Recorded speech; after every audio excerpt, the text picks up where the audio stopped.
Sometimes I get nervous that like, obviously anything could go wrong. You could, Yeah. Start squirting blood. like it happened last time. Yeah. Well, I promised you there was going to be no blood. Thank you. Yeah, when last time we poked the ice pick through your arm, we hit a nerve, right? We had to back it out and do it again. Yeah, and it was bleeding not good. internally. And it bubbled up. Yeah, not good. Yeah, that's not what I wanted to happen. Yeah. I was traumatized afterwards. I was like, I'm fucked. You just pick. So is that just a luck thing? Like you miss, or you just don't know exactly where to push it through? No, what happened was normally I think I go in from this side and out, but because you were sitting here and I wanted you to push it, I think we went in the opposite direction. Oh. And I think that's what went wrong. Oh, so you know where to do it normally? No, there's a lot of space to do it. So there's like, but from the other side, I don't really know. And for some reason, I thought it would be okay. Jesus. Well, how long did that one take to heal up from? I mean, that was fine because it was just the arm. It wasn't like it wasn't nerve or anything. Yeah. It seemed like you were hitting nerve, though. Well, we stopped and we started again, didn't we? Did we start and stop again? Yeah, we stopped. And we found a new hole. And we tried again. Yeah, but it was bleeding internally. Ballooning up, and we had to stop the show, and you had to luckily we had an EMT here. Yeah, but he said it was fine. Yeah. And it was. But he was a little bit like, what the fuck?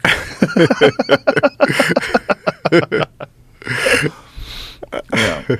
After I was like, my career is over. I just did the most disgusting things. Nothing worked. It was horrible. There it is. Yeah. So yeah, exactly. I went You're going through the way. That's right. That's what went wrong. Yep. Yeah. Yikes. Yep. And I always go in the other direction. What is the difference though if it's the same spot? I don't know. Maybe. Obviously. Yeah. Well, I think it's probably how to do it yourself. Well, no, but right? I let the audience do it when they come on stage. I let them really? pick a spot. Yeah, I mean, I make sure it's above the break. I make sure it's not in a dangerous place. But yeah, yeah. How many times have you stuck an ice pick through your arm? Oh my, so many, and 100? through the hand, way more. Thousands. Thousands? Yes, and through both hands. I had to stop with my hand because I was getting the scar tissue, and it was becoming really hard to push the ice. Oh, but I did CT scans. I looked at the hand. I studied where all the blood vessels are. So I thought about it for a long time before I started doing it, and then I did it with like acupuncture needle. But this is something nobody should do. No magician, nobody, because it's just real. It's just not good when things go wrong. Yeah, I would imagine. Yeah.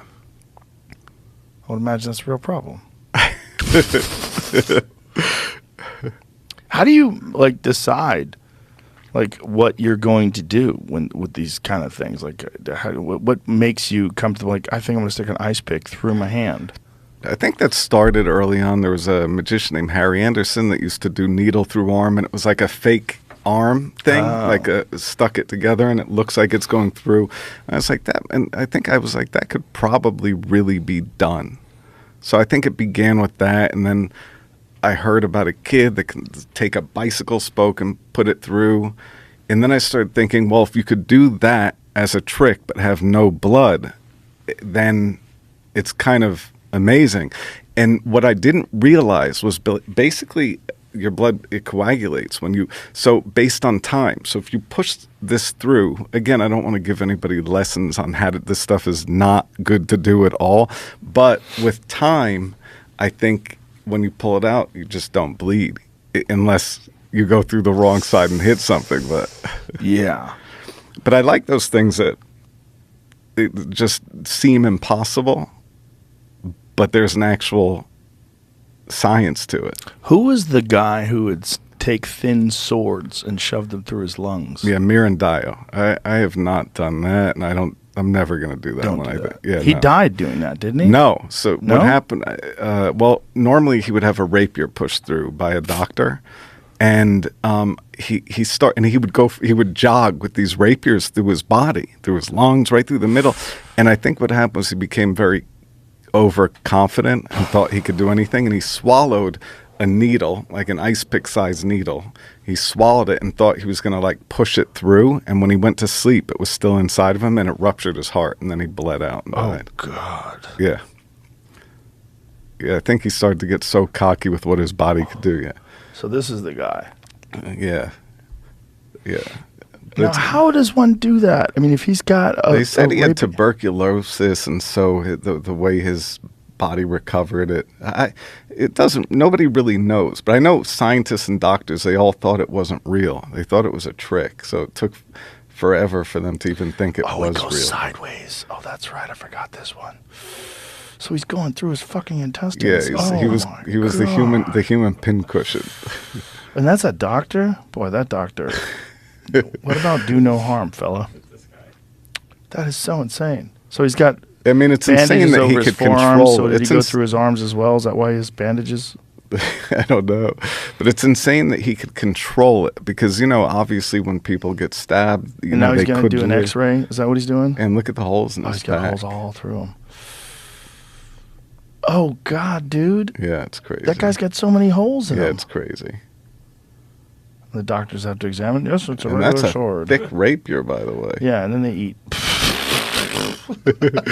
And like the water comes out. Oh, God. Yeah, don't do that one. Never.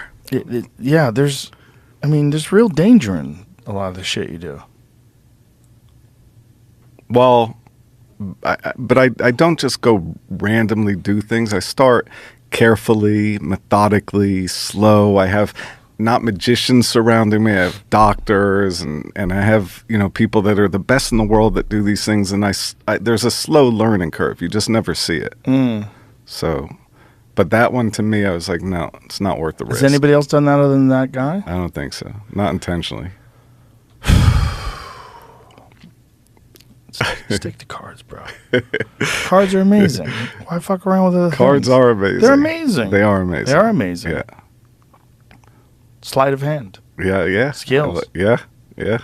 What's the dexterity, the fine motor skills of your fingers?